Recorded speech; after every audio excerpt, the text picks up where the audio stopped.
আসসালামু আলাইকুম সম্মানিত ভিউয়ার্স, দেশ ও দেশের বাইরে থেকে যে যেখান থেকে বসে আমাদের এই প্রতিবেদনটি দেখতেছেন, আপনাদের সকলের দীর্ঘ এবং সুস্বাস্থ্য কামনা করে শুরু করছি আমাদের আজকের প্রতিবেদন।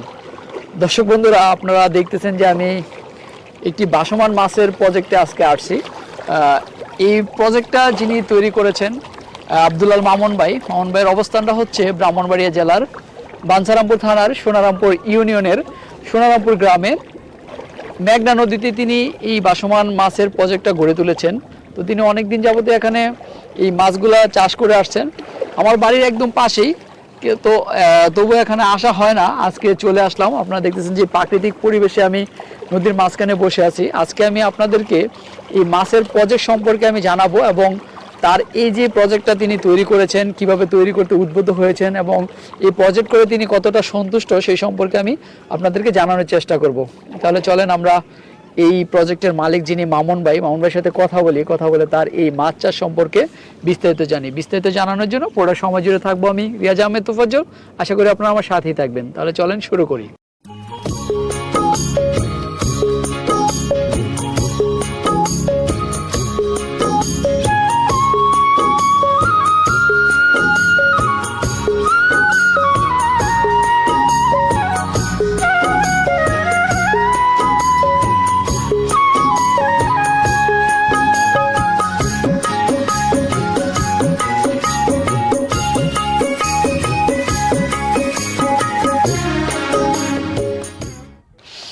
আসসালামু আলাইকুম। ওয়ালাইকুম সালাম। তাওয়াজ্জুল ভাই কেমন আছেন? আলহামদুলিল্লাহ ভাই, আপনি কেমন আছেন? আলহামদুলিল্লাহ ভালো। মোহন ভাই, আমরা অনেকদিন আগে থেকে জানতে পারছি যে আপনারা এখানে একটি মাছের প্রজেক্ট গড়ে তুলেছেন, কিন্তু আসি বলে আসা হয় না। এটা কিন্তু আমার বাড়ি থেকে একদম ফাঁসি, তারপর আসা হয় না। আচ্ছা, আজকে চলে আসলাম। তো কি করতেছিলেন আপনি? এই তো বিকেল টাইম, এই টাইমটা হচ্ছে আমার মাছের আদার খাওয়ানোর একটা বেস্ট সময়। আদার খাওয়াচ্ছি, এই জন্য আসা এই টাইমে। এখন তো দেখা সন্ধ্যা হয়ে যাচ্ছে, সূর্য পশ্চিম আকাশে হেলেই পড়ছে, আর কিছুক্ষণ হয়তো বা থাকবে। এই টাইমটাতে আপনি খাবারগুলো দেন? হ্যাঁ, অবশ্য আর একটু আগে, আর আধা ঘন্টা আগে সূর্যটা ডুবি তার আধা ঘন্টা পূর্বে আমরা আদারটা খাওয়াই। এই সময় খাওয়ানোটা আসলে বেস্ট সময়। আচ্ছা, প্রতিদিন কয় বেলা দেন খাবার? আমি 2 টাইম দিয়ে থাকি, সকালে বিকেলে। আচ্ছা, কি জাতের খাবার দিচ্ছেন এগুলো? এটা হচ্ছে আপনার কোয়ালিটি ফিড, কোয়ালিটি তেলাপিয়া মাছের জন্য। আচ্ছা, এখানে সব তেলাপিয়া মাছ? হ্যাঁ, আমার এখানে সব তেলাপিয়া। খাবারটা কি ভাসমান না? ভাসমান তেলাপিয়া। আচ্ছা, ভাসমান খাবারটা দিলে সহজ। আচ্ছা, নদী তো এইজন্য ভাসমান ব্যবহার করা লাগে। এখানে কয়টা আছে, নেট আছে, মানে খাঁচা কয়টা বানাইছেন? আমার এখানে খাঁচা আছে 29টা। আচ্ছা, আর ওই পাশে আরো 10টা আছে, ওইটা অন্যজনের, আমার ফ্রেন্ড। আচ্ছা, আপনার 29টা না? প্রত্যেকটা খাঁচা কত স্কয়ার ফিট? এইগুলি হচ্ছে 10 বাই 20। 10 বাই 20 না? একটা খাঁচাতে কতগুলো মাছ চাষ করা যায়? একটার মধ্যে আপনার 400 থেকে 500 দেওয়া যায়, তবে বেস্ট হয় 350 বা 400 রাখলে। তো আমি 400 দিই, 350 দিই, এরকমই দিই আর কি। আচ্ছা, আপনার এখানে যে মাছগুলা তেলাপিয়া মাছ, এগুলা কি মানে এখান থেকে কি বাচ্চা হয় নাকি শুধু যেগুলো ছাড়া এগুলো রেনু করা হয় কিনা? না, রেনু না, আমি আসলে বাচ্চাই নিয়ে আসি থেকে, বগুড়া থেকে। আপনি বাচ্চা নিয়ে আসেন? হ্যাঁ। আপনার এখানে কি বাচ্চা আপনি করেন না? না, এগুলি আমরা করি না। আমরা শুধু খামার তো, ওরা নিয়ে এসে আমরা বড় মোটা তাজা করে আবার বিক্রি করি। আচ্ছা, কতদিনে কত কেজি হয় একটা মাছের? আমাদের এখানে আপনার 5 থেকে 6 মাস নিয়মিত যদি গ্রোথ দেয় মাছের, তাইলে আপনার 700-800 গ্রাম হয়। 700-800 আমাদের এখানে এই নদীতে আর কি। আচ্ছা, এই নদীতে তো আপনি চাষ করতেছেন, এই নদীর জন্য কি আপনাকে কোনো মানে ভাড়া দিতে হয় কিনা বা ট্যাক্স দিতে হয় কিনা? না, নদী হচ্ছে এটা আসলে নদীতে এই ভাসমান প্রজেক্টের জন্য এখনো ভাড়া দেওয়ার ব্যাপারে আমাদের উপজেলায় কোনো আসে নাই। আমাদের এখানে উন্মুক্ত আছে। আচ্ছা, আপনাদের এখানে আর আমাদের এটা আর সরকারিভাবে রক্ষণাবেক্ষণ করে। হ্যাঁ, এই জন্য আর আমাদের ওইদিকে তাকাতে হয় না। আচ্ছা, তো মোহন ভাই, আসলে অনেকে তো অনেক কিছু করে। আপনি নদীতে যে খাঁচাতে ভাসমান পদ্ধতিতে মাছ চাষ করছেন, এই এলাকাতে আপনি মনে হয় প্রথম, বা আপনি এখনো আছেন, আমি আর কোথাও তো আমাদের অঞ্চলে দেখি নাই। তো এই চিন্তা ভাবনাটা কিভাবে আসলো যে মৎস্য এখানে চাষ করা যাবে বা এখানে খাঁচার মধ্যে যে মাছ চাষ করা যায়, এই সিস্টেমটা আপনি কোথা থেকে জানলেন? আসলে একটু পেছনে গেলে, আমি বাহিরে ছিলাম, প্রবাসী ছিলাম। প্রবাস থেকে এসে করিমপুরের তাদের খাঁচায় মাছ চাষ দেখে আমি অনেক ভালো লেগেছে। সেখান থেকে আমার প্রথম দিকে শখ জাগে, শখবশত প্রথমে করি, পরে দেখলাম যে বাণিজ্যিক আকারে নেওয়া যায়, পরে বাণিজ্যিক ভাবে চলতেছে আর কি। আচ্ছা আচ্ছা, আপনি আপনার আমাদের পাশের জেলা নরসিংদীর করিমপুরে হ্যাঁ, প্রথম নরসিংদী দেখছেন। করিমপুর ওখান থেকে। আচ্ছা, সেখান থেকে দেখে আপনি শুরু করলেন। হ্যাঁ আচ্ছা, তো এই যে আপনি এখানে তো মনে হয় এগুলো GI5 দিছেন না? হ্যাঁ, এগুলা 5 এর মধ্যে GI5 ড্রাম দিছেন, প্লাস্টিকের ড্রাম। জি। আচ্ছা, এখানে যে ড্রাম এবং এই GI5 এগুলো আনুষঙ্গিক মিলে আপনার কেমন টাকা এখানে ইনভেস্ট করা হয়েছে এই খাঁচার জন্য? খাঁচার জন্য প্রতিটা একটা ইউনিটে 10টা থাকে, 10টা ইউনিটের জন্য 2 লক্ষ টাকার উপরে লাগে। তো এখানে ইনভেস্ট অনেক বেশি।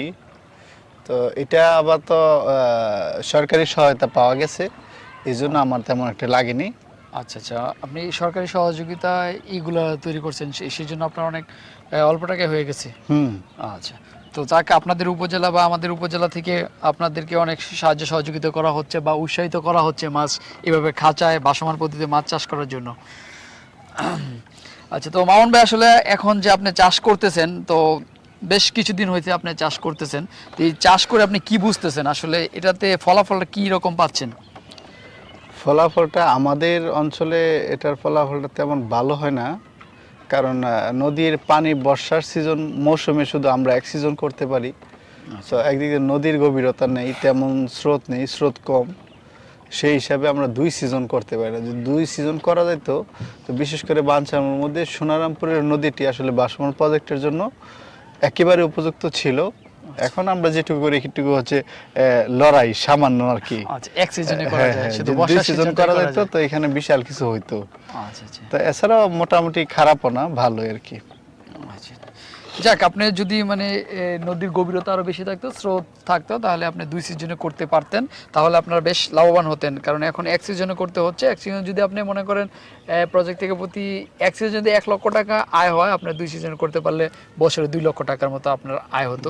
তো সব মিলে আপনি কেমন আছেন? সব মিলিয়ে মোটামুটি তেমন ভালো আমি আসলে বলতে পারি না। আমি তো এটার সাথে লেগে আছি 4 বছর যাবত। আচ্ছা আচ্ছা, তো প্রথম দিকে যুদ্ধ ছিল, পরে আবার ভালো, ওই ভালোটা নিয়ে এখন আসলে এটা রাখলাম আর কি ব্যবসা হিসাবে। আচ্ছা আচ্ছা, চলতেছে, মাঝে মধ্যে লস হয় আবার লাভ হয়, সব মিলিয়ে চলা যায়। আসলে ব্যবসা মানে লাভ লস মিলিয়ে আর কি। আচ্ছা, আপনি এখানে থাকার জন্য একটা দেখা যায় ভাসমান গড়ও তৈরি করেছেন। হ্যাঁ, ঘর তো লাগে এখানে। আসলে দিনের বেলা রৌদ্র থাকে প্রচুর, ওই সময় একটু বসা বা খাবার রাখা, আচ্ছা, খাবার রাতের দাবার বেলা মাঝে থাকা রাখতে- লাগে, এই জন্য আসলে এটা রাত্রে থাকা লাগে, এটাও আমার শখের বশতই করা। আচ্ছা, রাত্রে থাকা লাগে, তার মানে এখানে যে মানে মাছগুলো আছে অন্য কোনো প্রাণীর বা মানুষের আক্রমণ হতে পারে, সেই কারণে রাত্রে থাকা লাগে। যাক, তো আপনার ভবিষ্যৎ চিন্তা ভাবনা কি মামুন ভাই, যদি একটু বলতেন?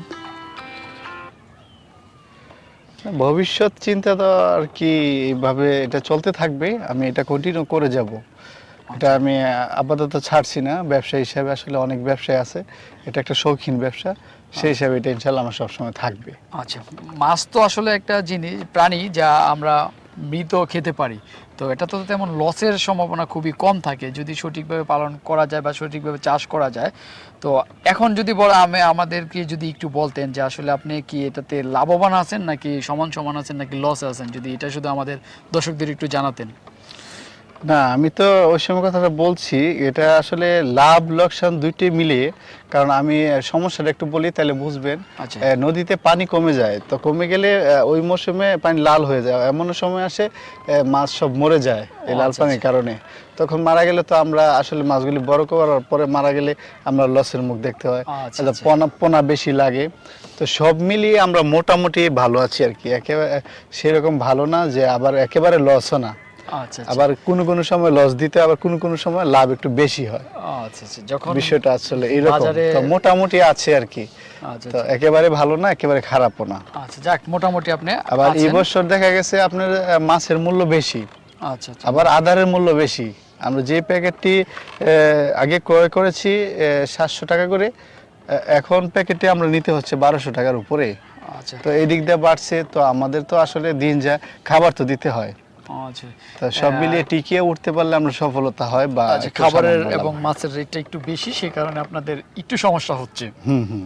যদি এটাকে কমিয়ে রাখা যেত বা এটা কমানো আদারের যেত। মূল্যটা আর যদি কম হতো তাহলে আমাদের জন্য অনেক। আচ্ছা, এই মাছগুলো প্রতি বাজারে কেমন টাকা কেজি বিক্রি করা যায় আপনার মাছগুলো?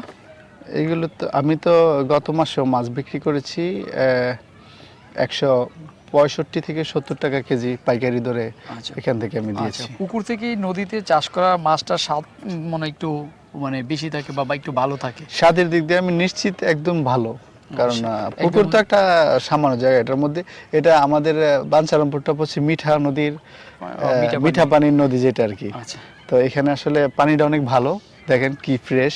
মাছের কালার কিন্তু ওই যে একদম নদীর মাছের কালারের মতো কালো কালো, কিন্তু একদম আর- প্রাকৃতিক পানিটা পাওয়ার কারণেই মাছগুলা টেস্ট হয়, আমি নিজেও খাই। মানে আমাদের মাছ কি বাসায় একটু এমনি সবাই ধরে খায়। দেখানো যাবে আমাদের দর্শকদের, কি আসলে আপনার এখানে কি সেই ব্যবস্থা আছে? হ্যাঁ, সেই ব্যবস্থা আছে। সম্মানিত দর্শক, আসলে আমি চেষ্টা করেছিলাম আপনাদেরকে একটি মাছ দেখাবো। আসলে মাছগুলো ধরতে গেলে আরো সময় চলে যাবে, এদিকে সূর্য ডুবে যাচ্ছে, সেই কারণে দেখাচ্ছি না। আমি পরবর্তীতে যখন আবার আসবো, সময় নিয়ে আসবো, তখন আপনাদেরকে দেখানোর চেষ্টা করবো এবং আপনাদেরকে দেখাবো। তো মামুন ভাই, এছাড়া মাছগুলি আর একটু বড় হোক, এখন আমরা সামনে আরো 2 মাস সময় বাকি আচ্ছা আছে। আরো 2 মাস সময় আছে। হ্যাঁ, এখন আচ্ছা, ছোট, যখন এখন মাছ 300-400 বিক্রির গ্রাম সিজন আছে। চলে আসবে বা আপনারা বিক্রি করবেন, সেই সময় বড় বড় সাইজে দেখানো যাবে। এখনো কিন্তু বেশ বড় সরে আছে, প্রত্যেকটা মাছ কিন্তু 500 থেকে 700 গ্রামের মতো হবে, এরকম কিছু আছে আরো বেশি বড় আছে। মাছের সাইজ কিন্তু এক একটা এক এক রকমের। না, এখানে আমরা গড়ে হিসাব করি, গড়ে আপনার 300 থেকে 400 গ্রামের মতো এখন আছে। আচ্ছা, 300 থেকে 400 গ্রাম হ্যাঁ। এখন আছে। আচ্ছা, তো ঠিক আছে মামুন ভাই, ভালো থাকবেন। তো আপনার প্রজেক্ট দেখলাম, ভালো লাগলো। ধন্যবাদ আধুনিক কৃষি টিভিকে, আপনাকে অসংখ্য ধন্যবাদ তোফাজ্জল ভাই, আসলে আমাদের কৃষি খামারগুলি তুলে ধরছে। তবে আমি একটা কথা বলতে চাই, যেটা বলা লাগে, আসলে মানুষ খোঁজাখুঁজি করে কি ব্যবসা করবে, কি কর্ম করবে। আসলে এই ধরনের খামারগুলি যাদের নদী আছে, আমি মনে করি তাদের জন্য ভালো। ধন্যবাদ সবাইকে, ভালো থাকুন, সুস্থ থাকুন ভাই, আপনি ভালো থাকুন। ওকে।